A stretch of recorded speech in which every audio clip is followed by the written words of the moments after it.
দেখে নিন কত ইজিভাবে 4 পিস, মাত্র 4 পিস চিকেন দিয়ে কত সুন্দর চিকেন কাটলেট তৈরি করা যায়।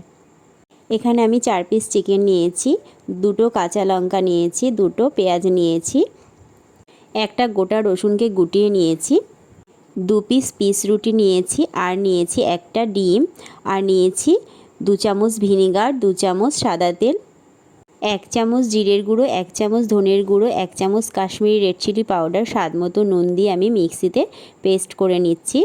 এই যে এরকম পেস্ট আমি করে নিয়েছি। আর এখানে আমি পাউরুটির গুঁড়োর মধ্যে কিছুটা কাশ্মীরি রেড চিলি পাউডার দিয়ে দিলাম। আর এখানে একটা বাটিতে আমি 2টো ডিমকে ফাটিয়ে নিচ্ছি। বিস্কুটের গুঁড়ো আর রেড চিলি পাউডারটাকে ভালো করে আমি মিশিয়ে নিলাম, আর ঠিক এইরকম পরিমাণে নিয়েছি। এই যে একটু হাতের সাহায্যে চ্যাপটা করে নিলাম। আর এখানে আমি ডিমের ব্যাটারে ডুবিয়ে নিয়ে এখানে আমি পাউরুটির গুঁড়োয় কোট করে নিলাম। এবার একটা চাকুর সাহায্যে এরকম চৌকো শেপে তৈরি করে নিলাম। এবার গরম গরম সাদা তেলে ডিপ ফ্রাই করে নিয়ে দেখুন রেডি করে নিলাম। এখানে স্যালাডের সাথে পরিবেশন করলাম। এখানে আমি একটা ভেঙে দেখালাম, আর দিয়ে দিলাম কিছুটা পরিমাণ বিট নুন ছড়িয়ে পরিবেশন করলাম। দেখুন কত ইজিভাবে তৈরি হয়ে গেল।